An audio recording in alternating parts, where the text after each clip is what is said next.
Now, what do you get when Nad Sylvan recruits Jonas Reingold, Tony Levin, Nick Beggs, Marco Minimum, and more? Well, you get Monumentata, a prog rock super collab where somehow Nad doesn't just hold his own, he leads the charge. And here's why this album simply blew me away. Let's find out some more, shall we? Now, in progressive rock, where elaborate themes and oversized ambition often fight for space with accessible songwriting, few artists tread that fine line with genuine control. Nad Sylvan, known to many as the theatrical vocalist for Steve Hackett's Genesis Revisited tours, has long been part of the genre's contemporary pulse. But with Monumentata, his 8th solo album, this is suggesting something much more significant than just another addition to his discography. It's a recalibration. It's a focused, personal and musically mature release that refuses to rely on old tricks. To address the title question quite plainly, Monumentata earns its place not through spectacle but through restraint, precision and emotional weight.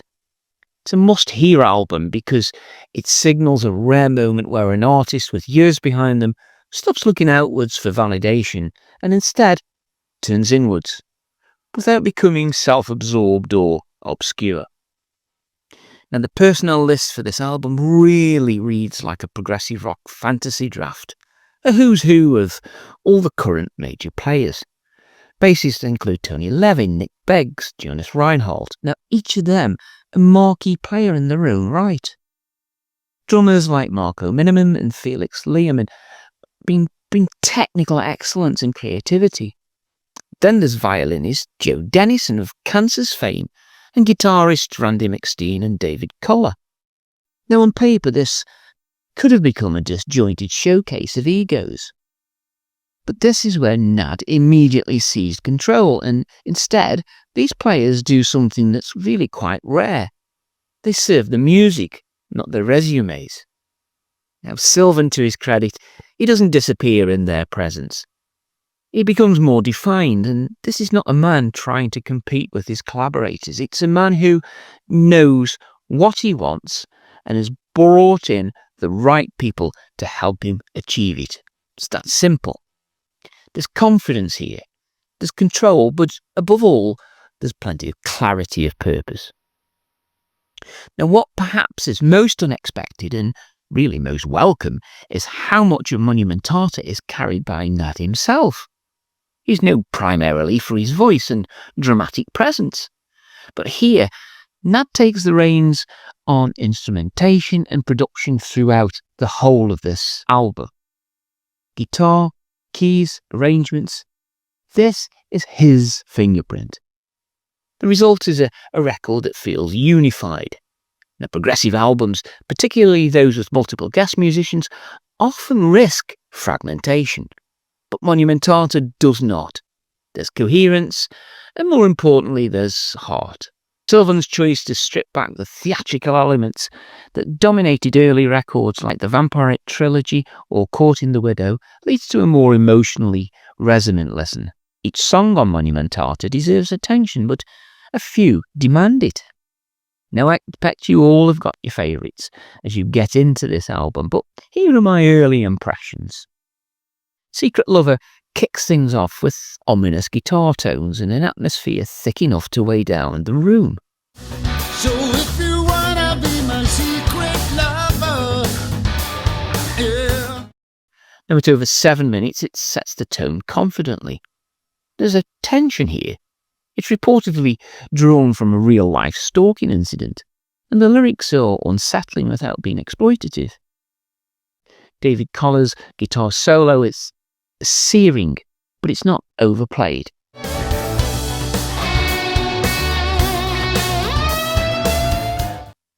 That's Not Me was released as a single, and it's really quite easy to see why. There's a choppy, angular guitar riff reminiscent of Gentle Giant to open the track with.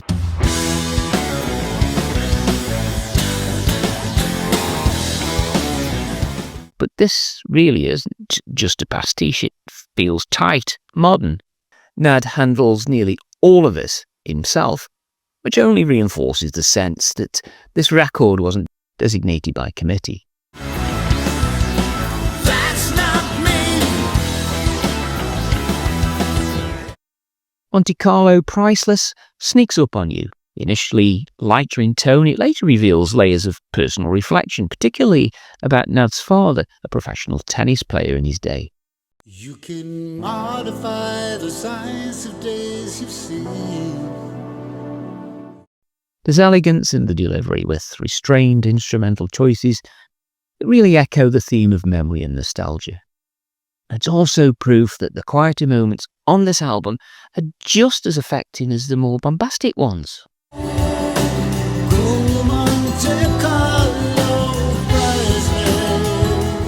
Now, Flowerland is where things truly get odd, but really in the best possible way. There's a dissonant shift from B minor to F, and this gives the track a surreal edge, which is then elevated by two separate slide guitar solos.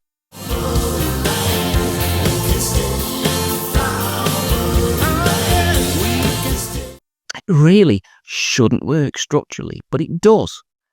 This is where progressive rock earns its name. It's not in the complexity for its own sake, but in bending the rules just enough to open up a new emotional terrain. It really is an extraordinary combination in anyone's book and makes this just a super track.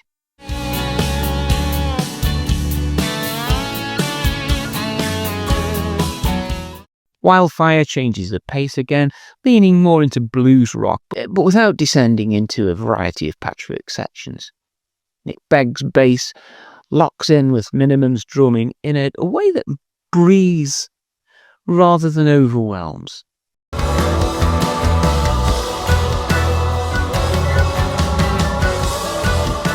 Nad's own guitar solo here is surprisingly lyrical, showing he's not just experimenting with the instrumentation, but growing into it.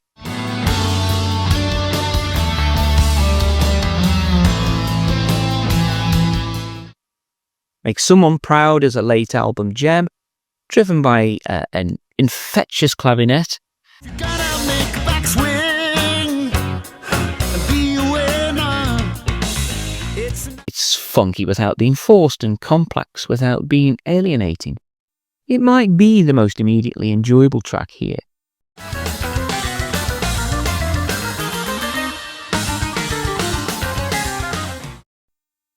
If you want an example of Sylvan's balance between its accessibility and depth, then this is it. I'm Stepping Out marks a theatrical turn, echoing some of the flamboyance from his earlier albums. I'm stepping out from my door. But this time with more discipline.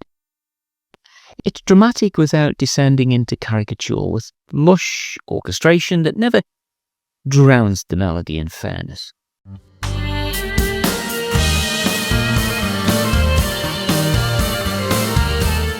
And now we reach the title track, Monumentata itself, a slow piano-led piece. It's the emotional centerpiece of the album.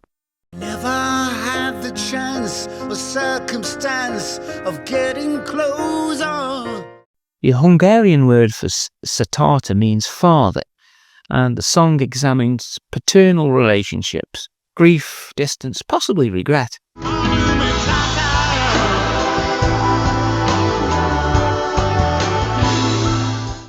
This is where Sylvan's maturity really shows. There's no grand climax, no final chord to tie everything into a neat bow. It's just a fading resonance, leaving you with thoughts that might linger long after. Now on the CD there is a bonus track right at the end called Unkillable, and this is a light-hearted closer. And with a western tinge, it acts like a curtain call rather than a conclusion. The real farewell is the title track, and this is more of a wink than a wave. Now the most compelling aspect of Monumentata isn't its guest list or its instrumentation, it's the measured hand guiding it. Nad Sylvan has always been a theatrical performer, but this is the first time he sounds completely comfortable in his own musical skin. Gone are the overblown concepts and self-indulgent diversions. In their place, a kind of confidence that really doesn't need to shout. There's still ambition here, but it's channeled more inwardly. This is progressive at its most refined, aware of its roots, unafraid of its own complexities, but willing to let songs breathe, and that might just be the biggest surprise of all. It's not just a record for those deep in the genre, it's a record that might bring a few new people in. So what makes Monumentata a must-hear? It's not novelty, it's not flash. It's the fact that after years of dancing around the edges of a truly great solo record, I think Nad Sylvan has finally arrived at one. Now, in an era where many veteran artists either fade into repetition or chase younger trends, Monumentata stands as a clear-headed and emotionally resonant offering from someone who knows exactly what he wants to say. And now, finally, he knows how to say it. Now, it won't please everyone. Some may miss the more theatrical flourishes of Sylvan's earlier work. Others might find the record's tonal shifts unusual at first, but I beg of you, stick with it. There's a real depth here. It's not buried, it's not cloaked in metaphor, but placed with care like stones on a memorial. Because that's really what Monumentata ultimately is. It's a monument, not to genre or ego, but to time, reflection, and the maturity to know when to let the music speak for itself. And that, perhaps, is why it matters. So have you heard this majestic album yet? Are you a fan of Nad? Or is he that tall, long-haired fellow at the back of Steve Hackett gigs who disappears when the singing stops? As ever, I need to hear your thoughts on the man and the album. Now, in the description section, I've added some extra information really about Nad and this album, including some purchasing links that will help the channel earn a small commission should you not yet have purchased the album and want to look to buy it through my link at no extra cost to you. Now, what we've got on screen now is a recent video about a band that one of Nad's guests is associated with, and that is the video I want you to watch next. And I'll see you over there.